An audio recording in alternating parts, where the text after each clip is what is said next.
World top rankings ఉన్న యూనివర్సిటీస్లో ఎలాంటి IELTS రాయకుండా ఫ్రీ ఎడ్యుకేషన్ అండ్ స్కాలర్షిప్ అందుకోవాలంటే కాంటాక్ట్ విదేశ్ కన్సల్ట్స్. నమస్తే, నేను Kavitha. Welcome to I dream.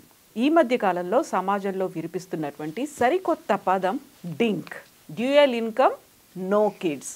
జంటల మధ్య ఇలాంటి కాన్సెప్ట్ ఎందుకని పెరుగుతోంది? వాళ్ళ ఆలోచన సరళి లేకుంటే ధోరణి ఎటువైపు ఉంది? దీన్ని పాజిటివ్ ఇంపాక్ట్స్ ఎలా ఉంటాయి, భవిష్యత్ అనేది ఎలా ఉండబోతోంది? మనతో పాటుగా ఉన్నారు సీనియర్ సైకాలజిస్ట్ డాక్టర్ విశేష్ గారు. నమస్కారం అండి. సో పెళ్ళయిన తర్వాత పిల్లలు ఎప్పుడు అనేటువంటి మాట ప్రతి ఇంట్లోనూ వినిపిస్తుంది. పెద్దల దగ్గర నుంచి ఆ ప్రశ్నని ఫేస్ చేయని జంటలు అనేవి కనిపించవు. అసలు ఎప్పుడు ప్లానింగు, లేకుంటే ఎప్పుడు ఆగుతారు, దానికోసం ఇంకేమైనా చేస్తున్నారా, ఇలాంటివన్నీ. కాకుంటే ఇప్పుడు జాబ్ చేస్తున్నటువంటి వైఫ్ అండ్ హస్బెండ్ మధ్యలో వచ్చినటువంటి ఈ డింక్ కాన్సెప్ట్ ఎలా ఉంది, అసలు ఎందుకు వచ్చింది? అంటే మారుతున్న కాలంతో పాటు, మారుతున్న విలువలతో పాటు, మారుతున్న సమాజంతో పాటు పిల్లల పట్ల మనుషుల దృక్పథము, జంటల దృక్పథం కూడా మారుతుందనే విషయానికి డింక్ అనే పదమే ఉదాహరణ. మనం చదువుకున్నాము, చూసాము. ఎన్టీఆర్ గారికి 11 మంది పిల్లలు. 11 మంది అంటే అప్పట్లో ఆ తరంలో ఆపరేషన్ చేయించుకోవటం పాపం అని అనుకునేవాళ్ళు. దేవుడిచ్చిన పిల్లలు రా, వద్దనుకోవటం ఏంటి అనుకునేవాళ్ళు. 2 సంవత్సరం ఒకళ్ళు, 2 ఒకళ్ళు కంటూనే ఉండేవాళ్ళు. నాకు తెలిసి మా అమ్మమ్మ వాళ్ళ ఊరిలో ఒక ఆయనకి 13 మంది పిల్లలు. 13 మంది తల్లి కూతురు ఒకేసారి ప్రెగ్నెన్సీ ఉండేవాళ్ళు. అటువంటి చాలా చూసాం మనం. ఇప్పుడు అప్పట్లో చిన్న వయసులోనే పెళ్ళిళ్ళు చేసేవాళ్ళు. 15 ఏళ్ళకి పిల్లలు పుట్టేవాళ్ళు. 15 ఏళ్ళకి ఫస్ట్ అమ్మాయి అనుకోండి, ఓకే, ఆమెకు 15 ఏళ్ళకి మళ్ళీ పెళ్లి చేసేవాళ్ళు. అంటే ఈ 30 ఏళ్ళు వచ్చేవి. 30 ఏళ్ళకి కూతురు ఆమె ఇద్దరు కూడా మళ్ళీ డెలివరీ రెడీగా ఉండేవాళ్ళు. అటువంటి కేసులు చాలా ఉన్నాయి, చూసాను నేను. సో అక్కడ జనరేషన్ నుంచి నేను చిన్నప్పుడు 2 లేక 3 అనే కాన్సెప్ట్ వచ్చింది. సో అందుకనే మా ఫాదరు, మా పేరెంట్స్ 3తో ఆపారు. 3తో ఆపేశారు. 2 లేక 3. ఆ తర్వాత ఒక్క బిడ్డ ముద్దు, 2కి మించి వద్దు అనే కాన్సెప్ట్ వచ్చింది. మేమిద్దరం మాకిద్దరు అనేది వచ్చింది. ఆ తర్వాత ఒకళ్ళు చాలు అనుకునే కాన్సెప్ట్ వచ్చింది. ఇప్పుడు మేము ఒకళ్ళతో ఆపేసాం. ఇప్పుడు వస్తున్న concept dual income, no kids. దీనికి ప్రధానమైన కారణాలు, నా అబ్జర్వేషన్ కారణాలు సామాజిక కారణాలతో పాటు ఆర్థిక కారణాలు కూడా. ఏమవుతుందనంటే పిల్లల్ని పెంచడం అనేది ఒక కాస్ట్లీ అఫైర్గా మారిపోయింది. ఇప్పుడు మా జనరేషన్లో అందరూ గవర్నమెంట్ స్కూల్లో చదివేవాళ్ళు. సో ఖర్చు ఏమి ఉండేది కాదు. చదువుకు సంబంధించి ఏ ఖర్చు ఉండేది కాదు. గవర్నమెంట్ స్కూల్లో ఫీజు అంతా 5 రూపాయలు ఉండేది. ఓకే, సో పుస్తకాలు ఇంట్లో తినేవాళ్ళు, వెళ్ళేవాళ్ళు, అయిపోయేది. చదువులన్నీ అట్లా అయిపోయేవి. ఓకే, నేను లెక్కేస్తే నేను చిన్నప్పటి నుంచి పీజీ అయిపోయేంత వరకు నాకు అయిన ఖర్చు 11,500 ఎంతో అయింది. ఈ మధ్యన యూకేజీ పిల్లలకు కూడా అంత ఉండదు అసలు. ఎల్కేజీ, యూకేజీలు, కిండర్ గార్డెన్ వాళ్ళకి కూడా ఉండదు అసలు ఆ ఫీజు అనేది. మొత్తం లెక్కేస్తే నాకైన ఖర్చు. నేను మా వాడితో అదే అంటుంటారు, నీకు ఎల్కేజీకి 50,000 ఫీజు కట్టాను రా అంటే. జనరేషన్తో పాటు ఏమైందంటే education became costly affair. So పిల్లల్ని పెంచడం కూడా అంతకుముందు ఏంటంటే పిల్లలు ఎంతమంది పుడుతూ ఉండేవాళ్ళు, చనిపోతూ ఉండేవాళ్ళు. ఉన్నవాళ్ళే మన పిల్లలు అనుకునేవాళ్ళు. కొంత అవేర్నెస్ పెరిగిన తర్వాత వద్దు, పిల్లలు మనం కాపాడుకోవాలి అనే ఉద్దేశంతో ఎక్కువ మంది ఉంటే మనం సరిగా న్యూట్రిషనస్ ఫుడ్ అందించలేము, ఫోకస్ పెట్టలేము అనే ఉద్దేశంతో 2 లేక 3 అనేది కాన్సెప్ట్ వచ్చింది. జనాభా కూడా పెరిగిపోతున్న ఉద్దేశంతో ఆ కాన్సెప్ట్ తీసుకొచ్చారు. అప్పట్లో మీరు గమనిస్తే ఎమర్జెన్సీ కాలంలో బలవంతంగా కుటుంబ నియంత్రణ ఆపరేషన్ చేసేవాళ్ళు, జనాభా పెరిగిపోతుంది కాబట్టి. ఆ రీజన్స్తోనూ ఇంకొకటి ఈ ఫైనాన్షియల్ బర్డన్ కాకూడదు, పిల్లలకి బెస్ట్ లైఫ్ మనం అందించాలి అనే కాన్సెప్ట్తోని సింగిల్ కిడ్ అనే కాన్సెప్ట్, 2 లేకుంటే 1 లేక 2 అనే కాన్సెప్ట్ వచ్చేసింది. ఎందుకు? మనం బెస్ట్ లైఫ్ అందించాలి పిల్లలకు. మనకున్న అవకాశాల్లో బెస్ట్ లైఫ్, మంచి ఫుడ్, మంచి ఇల్లు, మంచి చదువు అందించాలి. ఈరోజు ఒక పిల్లవాడు డిగ్రీ వరకు పూర్తి అంటే ఒక బీటెక్ మెడికల్ పూర్తి అంటే ఇన్ రియల్లీ 75 lakhs ఏం ఖర్చు పెడుతున్నారు పేరెంట్స్ ఓవరాల్గా. అంత డబ్బు ఎక్కడి నుంచి తీసుకురావాలి? మళ్ళీ మీరు గమనిస్తే లోయర్ క్లాస్లో పిల్లల నియంత్రణ ఏమీ అంత ఎక్కువగా లేదు. ఎందుకు? వాళ్ళు against with the same mind సెట్తో ఉన్నారు వాళ్ళు కూడా. ఎందుకంటే వాళ్ళ పని వాళ్ళు, కొంచెం వయసు వస్తే వాళ్ళ పని వాళ్ళు చేసుకుంటే వాళ్ళు బతుకుతారనే మైండ్ సెట్తో ఉంటారు. Whereas middle class, above middle class వాళ్ళతో వాళ్ళకి ఒక ప్రొటెక్టివ్ లైఫ్ ఇవ్వని ఉద్దేశంతో పెరిగిపోయింది. సో ఇప్పుడు వస్తున్న generation dual income no kid అంటే ఏంటి? వీళ్ళకి ఏంటంటే అసలు కిడ్స్ అవసరమా? కిడ్స్ అంటే రెస్పాన్సిబిలిటీ. కిడ్స్ అంటే kid means responsibility. You need to take responsibility. You need to look after their well being. You need to look after their education, everything. అది ఎందుకు మనకు? మనం ఉన్నంతకాలం హ్యాపీగా ఉందాము, ప్రశాంతంగా బతికేద్దాము. కనేవులు ఎలా కంటున్నారు కదా, మనకెందుకు అనుకునే మనస్తత్వం అనేది కొంచెం పెరుగుతుంది. న్యూక్లియర్ ఫ్యామిలీస్ కూడా అయిన తర్వాత ఇంకా ఇంకొక అడుగు ముందుకేస్తే కొంతమంది సింగిల్ పర్సన్ ఒక కిడ్ని అడాప్ట్ చేసుకోవడము, లేకుంటే అమ్మాయిలు వేరే వాళ్ళ ద్వారా సరోగసీ అనేది కూడా, సరోగసీ ద్వారా బిడ్డను కని ఒకళ్ళే పెంచుకుంటున్నారు. అది కూడా వచ్చేసింది. సో అంటే ఎందుకు ఈ పెళ్ళి అంటే ఈ జంజాటం ఇదంతా మనకెందుకు? బిడ్డ కావాలని కోరుకుంటున్నాము, బిడ్డను పొందే అవకాశం ఉంది మనకు. ఎవరితోనూ సెక్షువల్ కాంటాక్ట్ లేకుండా కూడా బిడ్డను పొందే అవకాశం, ఎగ్ ఫ్రీజ్ చేసుకోవచ్చు, రకాల అవకాశం ఉంది. అలాంటప్పుడు బిడ్డ కావాలనుకున్నప్పుడు ఇంకెందుకు ఇవన్నీ, ఎందుకు ఈ జంజాటం అంతా ఎందుకు మనకు? అవతల వాడి దగ్గర ఎందుకు మనం వాడికి ఎందుకు సేవలు చేయాలి అనే కాన్సెప్ట్తో single without marriage single parent కూడా సిస్టమ్ కూడా వచ్చేసింది. ఇవన్నీ కాలంతో పాటు వస్తున్న మార్పులు. ఇంకోటి చెప్పాలంటే మనము సోషల్ లైఫ్ నుంచి మోర్ న్యూక్లియర్ లైఫ్లోకి మనం వెళ్ళిపోతున్నాం. సోషల్ లైఫ్ అంటే ఇంతకుముందు ఉమ్మడి ఒక కుటుంబం అంటే ఒక 10-15 మంది ఉండేవాళ్ళు. 10-15 మంది ఉండేవాళ్ళు ఉమ్మడి కుటుంబం అంటే. తాత, అవ్వ, అమ్మ, నాన్న, చిన్నమ్మ, పెద్దమ్మ, అత్త, మామ, ఇవన్నీ రకరకాల వ్యక్తులు మన చుట్టూ ఫ్యామిలీలో ఉండేవాళ్ళు. మా కుటుంబంలో 12 మంది ఉండేవాళ్ళు. అది ఒక పండగ వాతావరణం, పండుగలకి ఇంటికి రావాలి, అందరు 10 మంది ఉండేవాళ్ళు వదిలేస్తే. సో ఇప్పుడు ఫ్యామిలీ అంటే భార్య, భర్త, 2 పిల్లలు, లాంటి ఒక కొడుకు, అంతే. మిగతా వాళ్ళందరూ గెస్టులుగా అప్పుడప్పుడు వచ్చిపోవడమే తప్ప కలిసి ఉండటం లేదు. కలిసి ఉండడానికి ఇష్టపడడంలా. ఎందుకు అంటే ఒకటి పర్సనల్ స్పేస్ కోరుకోవడము, పర్సనల్ ఫ్రీడమ్ ఎక్కువ కోరుకోవడం ఒకటి. రెండోది బాధ్యతలకు భయపడటము, బాధ్యతలను దూరంగా వెళ్ళిపోవడం. ఈ బాధ్యతలు ఎందుకు మనకు? బాధ్యతల్ని బరువుగా ఫీల్ అవ్వడం. ఇది కాలంతో పాటు వస్తున్న మార్పు. అంటే అది వెస్టర్నైజేషన్ ప్రభావం మనం అనుకోవచ్చు, కానీ ఇప్పుడు ఏమైందంటే కల్చర్ అనేది ఇంతకు ముందులాగా ఒక స్థిరీకృతంగా లేదు. ఎందుకంటే ఎప్పుడైతే ఇంటర్నెట్ ఇది వచ్చేసిందో, ఈ ఛానల్స్ వచ్చేసాయో, శాటిలైట్ ఛానల్స్ వచ్చేసాయో, విదేశాల్లో జరిగిన ఏదైనా కానివ్వండి క్షణాల్లో మన ముందుకు వచ్చేస్తుంది కదా. డ్రెస్ కానివ్వండి, కల్చర్ కానివ్వండి, ఎనీథింగ్ ఈజ్ ఎక్స్పోర్టింగ్ ఇన్స్టెంట్లీ. ఇంతకు ముందులా కాదు. సో దానివల్ల మన మైండ్ సెట్ కూడా దానికి తగ్గట్లుగా మారిపోతుంది, ర్యాపిడ్గా చేంజ్ అవుతూ ఉంది. ఈ జనరేషన్ యొక్క మైండ్ సెట్ ఎందుకు అవుతుంది? Moreover generation Z, generation alpha generations ఎక్కువగా కూడా ఇక్కడ ఉండాలని ఇష్టపడలేదు. వాళ్ళు బయటకు వెళ్తున్నారు, దేశాలకు వెళ్తున్నారు. వాళ్ళు వెళ్ళినప్పుడు అక్కడ ఇన్ఫ్లుయెన్స్ ఖచ్చితంగా వాళ్ళపైన ఉంటుంది. కాబట్టి వాళ్ళ మైండ్ సెట్ అనేది ఎందుకు మనం హ్యాపీగా ఉండొచ్చు కదా, ఇద్దరం కలిసి హ్యాపీగా ఉండొచ్చు కదా, మళ్ళీ పిల్లలు అవసరమా, ఎందుకు ఈ భూమి మీద తీసుకొచ్చి వాళ్ళని హింస పెట్టడం అనుకునే వాళ్ళు కూడా ఉన్నారు. పిల్లల్ని కంటం అనేది వాళ్ళని హింస పెట్టడం అనుకునే ఒక సెక్ట్ ఉంది, ఒక ట్రైబ్ ఉంది. అది వాళ్ళు ఎందుకు ఈ భూమి మీద తీసుకురావడము అనేది ఒక ట్రైబ్ ఉంది, అక్కడ ఒక సెక్ట్ ఉంది. నేను ఎక్కడో నెట్లో చూశానండి దాని మీద సంబంధించి. వాళ్ళు they're against to child birth, వద్దు అంటారు వాళ్ళు. సో అట్లాగా రకరకాల మైండ్ సెట్స్ అనేవి మనకు వస్తూ ఉన్నాయి. దానిలో భాగమే ఇప్పుడు డ్యూయల్ ఇన్కమ్ నో కిడ్స్. అంటే డ్యూయల్ ఇన్కమ్ అంటే ఇద్దరు జాబ్ చేసుకుంటున్నాము, మనం జాబ్ చేసుకునేసరికి మనం అలసిపోతున్నాం. ఓకే, వీకెండ్స్ వస్తే ఇద్దరం కలిసి బయటకు వెళ్తాము.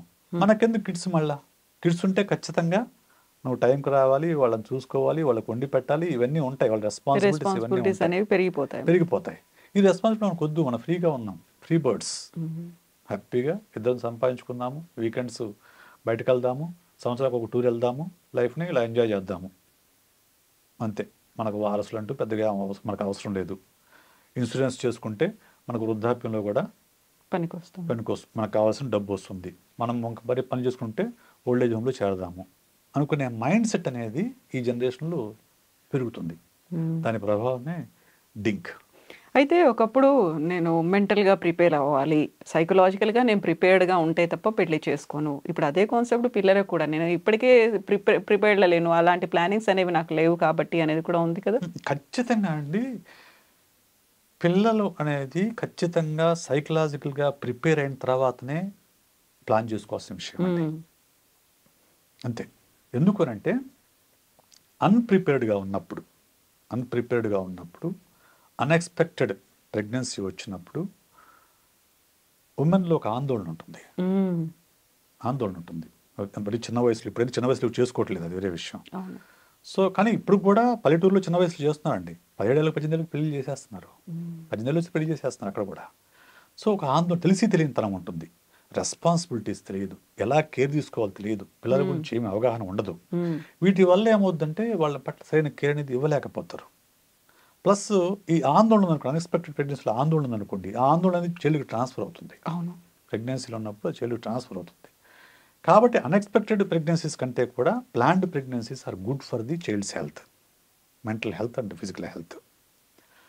ప్లాన్డ్ ఉన్నప్పుడు ఏముంటుంది, మనము అన్నిటికీ ఫైనాన్షియల్గా, సైకలాజికల్గా, ఎమోషనల్గా అన్నీ రెడీ చేసుకొని ప్రిపేర్డ్గా ఉంటే you would be ready and you will take well of the child.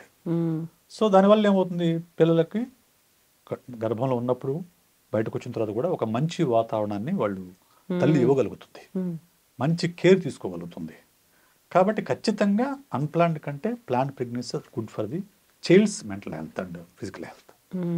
So ఇప్పుడు పిల్లలు లేకపోయినా పర్లేదు, పెట్స్ ఉన్నాయి కదా, పెట్స్తో కొంచెం కావాలంటే ఆ కంపాషన్ అనేది డెవలప్ చేసుకోవచ్చు, కావాల్సిన స్ట్రెస్ రిలీవింగ్గా కూడా, స్ట్రెస్ బస్టర్స్గా కూడా యూజ్ అవుతున్నాయి అనేటువంటి కాన్సెప్ట్ కూడా ఉన్నట్టుంది. మనము ఇంతకు ముందు వీడియోలో మనం మాట్లాడుకున్నాం, గుర్తుంటే ప్రతి మనిషికి ప్రేమ అవసరం, ప్రతి మనిషిలోనూ ప్రేమ ఉంటుంది. ఆ ప్రేమను ఎవరో ఒకళ్ళ మీద ప్రదర్శించాల్సిందే, చూపించాల్సిందే, షేర్ చేసుకోవాల్సిందే. ఏమవుతుంది, ఇప్పుడు పిల్లలు ఎలాగో మన దగ్గర ఉండరు, వాళ్ళు ఎక్కడో వాడు నచ్చితే వెళ్ళిపోతారు అనుకున్నప్పుడు వాళ్ళు ఎందుకు మనకి, ఇంకా పెట్ అయితే మన దగ్గరే ఉంటుంది. అందులో పెట్స్ అన్కండిషన్ లవ్ ఇస్తాయి, ఏం ఎక్స్పెక్ట్ చేయకుండా అన్కండిషన్ లవ్ ఇస్తాయి. Whereas children's love is conditional. Children's love is conditional కదా. మనం పిల్లలకి చిన్నప్పటి నుంచి బాగా చూసుకునే పిల్లల్ని ప్రేమిస్తారు కానీ, మనల్ని మళ్ళీ ప్రేమిస్తారు కానీ, వాడు నువ్వు కొట్టి తిడితే వాడు ఎట్లా ప్రేమ ఇవ్వడు మీకు, అబ్బాయి అయినా అమ్మాయి అయినా కానీ. మోరోవర్ వాళ్ళ ఒక వయసుకు వచ్చిన తర్వాత వాళ్ళ లైఫ్ వాళ్ళకి ఇంపార్టెంట్ అయిపోతుంది, మళ్ళీ వాళ్ళకి పిల్లలు పుడతారు, వాళ్ళ గురించిన ఇంపార్టెన్స్ పెరిగిపోతుంది. అందులో చిన్నప్పుడు జరిగిన బ్యాడ్ ఇన్సిడెంట్స్ ఏమైనా ఉంటే క్యారీ అవుతూ ఉంటాయి. మోరోవర్ ఎప్పుడైతే తనకు పిల్లలు పుట్టిన తన పిల్లల ఫస్ట్ ప్రయారిటీలోకి వస్తారు, పేరెంట్స్ సెకండ్ ప్రయారిటీ అయిపోతారు. దాన్ని చాలామంది పేరెంట్స్ తీసుకోలేరు. చాలామంది పేరెంట్స్, నాకు నిజంగా ఇప్పుడు కూడా అనిపిస్తుంటుంది, మనకి ఇండియన్ పేరెంట్స్కి ఉన్న ఒక ప్రధానమైన సమస్య ఏంటంటే, వాళ్ళు ఏ వయసులో ఉన్నా నేనే ఫస్ట్ ప్రయారిటీ ఉన్నాను కోరుకుంటారు. 60 years వచ్చాక కూడా నా కొడుకు నా మాట ఎందుకు వినాలి? నా కొడుకు 30 years వస్తాయి, నేను 60 years వచ్చాను అనుకున్నా. సపోజ్ 30 years వచ్చినోడికి వాడి సొంతగా ఆలోచించే శక్తి ఉండదా? వాడి నిర్ణయాలు వాడు తీసుకోలేడా? వాడి జీవితం వాడు గడపలేడా? 60 yearsలో ఎందుకు పెత్తనం చేయాలి దానిపైన? ఆ ఇండివిజువల్ ఫ్రీడమ్ అనేది ఇవ్వడం అనేది మన కల్చర్లో అలవాట్లేదు. అదేమంటే పెద్దల మాట వినాలంట, పెద్దల మాట వినాలి టు సమ్ ఎక్స్టెంట్, అంతేగాని వాడి జీవితం మీద నువ్వు పెత్తనం చేయమని కాదు కదా. సో నువ్వు వాడిని స్వతంత్ర ప్రతిపత్తిగా, స్వతంత్రంగా ఆలోచించే శక్తి ఉన్న మనిషిగా పెంచితే, అబ్బాయి అయినా అమ్మాయి అయినా కానీ, వాళ్ళ స్వేచ్ఛను నువ్వు గౌరవించాలి, వాళ్ళ అభిప్రాయాలు నువ్వు గౌరవించాలి. నీ అభిప్రాయానికి భిన్నంగా ఉండొచ్చు, పూర్తి భిన్నంగా ఉండొచ్చు, కానీ నువ్వు గౌరవించాల్సిందే. ఎందుకంటే ఒక అడల్ట్ అయిన తర్వాత వాళ్ళ ఇష్టం, వాళ్ళ జీవితం వాళ్ళ ఇష్టం. ఇది చాలామంది పేరెంట్స్ తెలియదండి, చాలామంది పేరెంట్స్ తెలియదు అసలు. వాళ్ళకంత చదువు చెప్పినప్పటికీ కూడా, వాళ్ళంత హోదాలోకి వచ్చినప్పటికి కూడా ఒక డిపెండెన్సీగా ఫీల్ అవుతూ ఉంటారు. మాట వినకపోలేదు అనుకోండి, అంతేరా నీకు కొమ్ములు వచ్చాయి, పెద్దోడు అయిపోగానే, లేకపోతే నీ ఉద్యోగం రాగానే కొమ్ములు వచ్చాయి, లేకపోతే పెళ్లి చేసుకోగానే నీ కొమ్ములు వచ్చాయి, పెద్దోడు అయిపోయావు, నీ పెళ్లి చేసుకోగానే నీ మొగుడు ఇంపార్టెంట్ అయిపోయాడు. నేను చెప్పాం, అరే పెళ్లి చేసుకున్నాక భార్యాభర్త వాళ్ళిద్దరే ఇంపార్టెంట్ అవుతారు. మీ మాట వినొద్దని కాదు, ఫస్ట్ ప్రయారిటీస్ మారుతాయి. ఓకే, సో ఆటోమేటిక్ పిల్లలు పుట్టిన పిల్లల ప్రయారిటీ వస్తుంది, ఫస్ట్ ప్రయారిటీలోకి వచ్చేస్తారు, మీరు సెకండ్ ప్రయారిటీ అవుతారు. దీన్ని మనం గుర్తించాలి. ఇది చాలామంది పేరెంట్స్ ఇది గుర్తించగానే చిన్న చిన్న విషయాలు అడుగుతారు, పిల్లల్ని బ్లేమ్ చేస్తారు, వాళ్ళని బదారకెక్కిస్తారు. అందులో వాళ్ళ పిల్లలకు ఉన్నటువంటి అవసరాలు డిఫరెంట్గా ఉంటాయి కదా. పెద్దవాళ్ళు అంటే వాళ్ళంతా వాళ్ళు చేసుకోగలుగుతారు, పిల్లలకి అంటే చేయాల్సిన అవసరం ఉంటుంది, టైం స్పెండ్ పెట్టి. ఇప్పుడు మా ఒకడే అబ్బాయి అండి, ఒకడే బాబు. నేను ఎప్పుడు ఈ రోజు వరకు వాడిని ఇది చేయమని ఎప్పుడు చెప్పలే. సో మా వాడు ఒకసారి కొంచెం టీన్స్లోకి వచ్చిన తర్వాత ఇంటర్వ్యూలో అడిగాడు, నాన్న నువ్వు ఎప్పుడు ఏంటి ఇది చేయమని చెప్పు అన్నాడు. ఇది చెయ్యి, ఇలా చెయ్యని ఎప్పుడు చెప్పు ఎందుకు అన్నాడు. నాన్న అంటే చిన్నప్పుడు చెప్పాం, కొంచెం వయసు వచ్చి టీనేజ్లోకి వచ్చిన తర్వాత, నాన్న ఇది నీ లైఫ్, ఓకే, నువ్వు డిజైన్ చేసుకోవాలి, డెసిషన్స్ నువ్వు తీసుకోవాలి నీ లైఫ్ గురించి. Decision making is a process, one should learn that process. నేను నీకు అవకాశం ఇవ్వకపోతే ఇదే చెయ్యి, ఇలాగే చెయ్యి నేను చెప్తూ నువ్వెప్పుడు నేర్చుకుంటావు? అది డెసిషన్ తీసుకోవడం అనేది నువ్వు నేర్చుకోలేవు కదా. నువ్వు నేర్చుకోవాలంటే నువ్వు డెసిషన్స్ తీసుకోవాలి. తీసుకున్న తర్వాత అది ఎలా వెళ్తుంది, తప్పు అవుతుందా ఒప్పు అవుతుందా అనే విషయం నువ్వు గమనించాలి. దాని నుంచి పాఠాలు నేర్చుకోవాలి.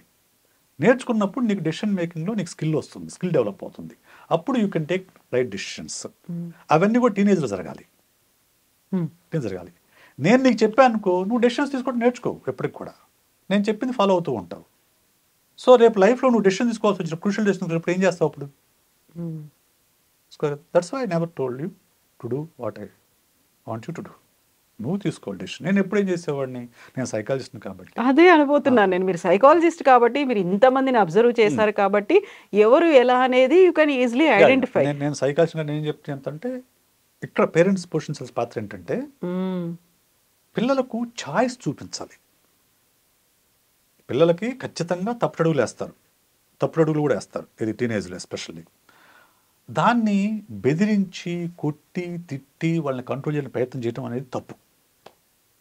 ఎందుకంటే వాళ్ళ ఆ వయసులో వాళ్ళకి అంత మెచ్యూరిటీ ఉండదు కదా, మెచ్యూరిటీ ఉండదు. మనం ఎంత వయసు వచ్చినా మనమే తప్పు నిర్ణయాలు తీసుకుంటాం ఒక్కోసారి. అలాంటిది ఆ వయసులో ఉన్నవాడికి ఎట్లా ఉంటుంది? ఉండదు కదా. సో వాళ్ళకి ఏం చేయాలంటే, సరే ఎవరైనా కానివ్వండి, తనకున్న జ్ఞానంతో, తనకున్న సమాచారంతో, తనకున్న బెస్ట్ ఆప్షన్ కింద డెసిషన్ తీసుకుంటారు. తన దృష్టిలో బెస్ట్ ఆప్షన్, రైట్, మీ దృష్టిలో కాదు. అప్పుడు తనకు డిఫరెంట్ ఆప్షన్స్ ఏవి చూపించాలి. ఇదిగో నువ్వు ఒక అమ్మాయిని ప్రేమిస్తున్నావు సపోజ్, అక్కడే ఎక్కువ గొడవలు వస్తాయి. అమ్మాయిని ప్రేమిస్తున్నావు, ఈ అమ్మాయిని ప్రేమిస్తే ఇదిగో నీ లైఫ్ ఇలా ఉంటుంది. లేదు కొంచెం ఆగితే, ఇప్పుడు ఇంటర్మీడియట్ వయసు, ఇప్పుడు ఈ వయసులో ప్రేమిస్తే నువ్వు పెళ్లి చేసుకున్నా ఏం ప్రయోజనం ఉండదు, నువ్వు సెటిల్ కాలేవు ఉంటాయి. లేదు ఇంజనీరింగ్లోకే పాగు, లేకుండా మెడికల్ ఆగిన తర్వాత కావాలంటే నువ్వు అప్పుడు నీ లైఫ్ ఇలా ఉంటుంది, లేదు ఇంకో రకం చేస్తే ఇలా ఉంటుంది. ఇలా ఈ ఆప్షన్స్ చూపించినప్పుడు then they start think over it. అప్పుడు వాళ్ళు ఆలోచిస్తారు, ఆలోచించి ఆ ఉన్న ఆప్షన్స్లో బెటర్ ఆప్షన్స్ చూస్ చేసుకుంటారు. ఈ ఆప్షన్స్ చూపించడం చాలామంది పేరెంట్స్ చేయకుండా they try to impose their own opinion on the children. అందువల్ల పేరెంట్స్ పట్ల ఒక ఎనిమిటీ డెవలప్ అవుతుంది, పిల్లల్లో ఎనిమిటీ డెవలప్ అవుతుంది. సో ఈ అన్నిటి నేపథ్యంలో పిల్లలు అంటే ఇవన్నీ చూసిన తర్వాత పిల్లలు ఎట్లాగా బయటకు వెళ్తారు కదా, మన మాట వినరు అనే ఒక మైండ్ సెట్ పేరెంట్స్కి ఏర్పడుతుంది. అటువంటి ఏర్పడిన వాళ్ళే రకరకాల ఇటువంటి కేస్ స్టడీస్ చూసిన వాళ్ళు నో కిడ్స్ అని అనుకుంటూ ఉంటారు. వాళ్ళని లైఫ్ని ప్రాపర్గా డిజైన్ చేయలేకపోయినా, లేకుంటే వాళ్ళ కెరీర్ బిల్ట్ అవ్వడంలో మనం శాయశక్తిలా ప్రయత్నం చేయలేకపోయినా, లేకుంటే భవిష్యత్తులో ఇలా అవుతుంది, వీటన్నిటి బదులు ఇలా ఉంటే బాగానే ఉంటుంది కదా, అన్నెసెసరీ టెన్షన్. ఒకటండి, ఒకటి ఎవరైనా కానీ పేరెంట్ ఒక చైల్డ్ యొక్క లైఫ్ని డిజైన్ చేస్తా అంటే తప్పంట. నేను వాళ్ళ లైఫ్ డిజైన్ చేసుకోవడానికి నువ్వు హెల్ప్ చేస్తావు అంతే. వాళ్ళ లైఫ్ వాళ్ళు డిజైన్ చేసుకోవడానికి పేరెంట్స్గా మనం హెల్ప్ చేస్తాం అంతే. వీఆర్ సపోర్టర్స్, ఓకే, అంతే తప్ప we're not the designers. Okay, so design చేయాలంటే చాలా కెపాసిటీ ఉండాలి, చాలా సైకలాజికల్ నాలెడ్జ్ ఉన్నప్పుడు మాత్రం డిజైనింగ్ అని సాధ్యం అవుతుంది. అంత నాలెడ్జ్ ఉండదు కాబట్టి you can support your child to design their own life, his own life. అది ఆ బాధ్యత కూడా నాకు వద్దనుకుంటే ఇంకా అది వాళ్ళ చాయిస్, మనం ఏం చేయగలిగింది ఏం లేదు. అది అండర్స్టాండింగ్, ఆ ఇద్దరి మధ్యలో ఉండే అండర్స్టాండింగ్. అంటే ఇంకోటి ఏంటంటే, ఇప్పుడు అప్పుడు ఒకప్పుడు మనకు ఓల్డేజ్ హోమ్లు లేవండి. ఈరోజు డబ్బులు ఉంటే అన్ని సౌకర్యాలు ఉన్న ఓల్డేజ్ హోమ్స్ దొరుకుతున్నాయి. ఆల్ ఫెసిలిటీస్, మెడికల్ ఫెసిలిటీస్ తప్ప అన్ని ఫెసిలిటీస్ ఓల్డేజ్ హోమ్ దొరుకుతుంది. డ్యూయల్ ఇన్కమ్ గ్రూప్ అనుకోండి, ఇది అదే కదా, డ్యూయల్ ఇన్కమ్ నో కిడ్స్, అంతే కదా. డ్యూయల్ ఇన్కమ్ గ్రూప్ అంటే ఒక ఇన్కమ్ని పూర్తిగా చక్కగా వాళ్ళు సేవ్ చేసుకొని పెట్టుకుంటారు రిటైర్మెంట్ కింద. ఇప్పుడు మనకు అది లేదు, కానీ వెస్ట్రన్ సొసైటీలో పేరెంట్స్ ఎవరు కూడా పిల్లలపై ఆధారపడి ఉంటారు. వాళ్ళందరికీ కూడా రిటైర్మెంట్ ప్లాన్ ఉంటుంది వాళ్ళకు. సేవింగ్స్ చేసుకోవాలి అనేది ఉండదు. ప్రతి మనిషికి రిటైర్మెంట్ ప్లాన్ ఉంటుంది వాళ్ళకు. వాళ్ళు మేము వర్క్ ఆగిపోయిన తర్వాత మనం ఎలా బతకాలి మేము ప్లాన్ చేసుకొని దానికి సంబంధించిన సేవింగ్స్ పెట్టుకుంటారు. వాళ్ళు మామూలు సేవ్ చేసుకోవాలి, రిటైర్మెంట్ కోసం సేవ్ చేసుకొని పెట్టుకుంటారు. పిల్లలు మనం చూడాలి, ఖచ్చితంగా చూడాలనే ఆలోచన వాళ్ళకు ఉండదు. వారసత్వంగా ఆస్తి ఇవ్వాలి అనే కాన్సెప్ట్ ఉండదు. వారసత్వంగా ఆస్తి ఇవ్వాలనే కాన్సెప్ట్ ఉండదు. వేరేజ్ మనకేంటంటే మన పిల్లలకి ఆస్తి ఇవ్వాలి, మన పిల్లలు మనం చూసుకోవాలి. ఇది మన కల్చర్ మనకి ఇస్తున్న ఇంపోజ్ చేస్తున్న అంశాలు. ఇప్పుడు ఎప్పుడైతే ఈ కల్చరల్ చేంజెస్ జరుగుతున్నాయి, గ్లోబల్ కల్చర్ అనేది ఎవాల్వ్ అవుతూ ఉందో ఇవన్నీ కూడా మాయమవుతున్నాయి. మీరు అన్నట్టు dual kid, dual income no kids అనే కాన్సెప్ట్ అనేది అక్కడక్కడ నేను కూడా విన్నాను, చూశాను, ఎగ్జాంపుల్స్ కనిపిస్తున్నాయి. అండ్ ఇది ఒక ఇంక్రీజ్ అవుతున్నటువంటి ఒక ట్రెండ్ లాగా కూడా కనిపిస్తుంది. ఎస్ విశేష్ గారు, thank you so much. Thank you.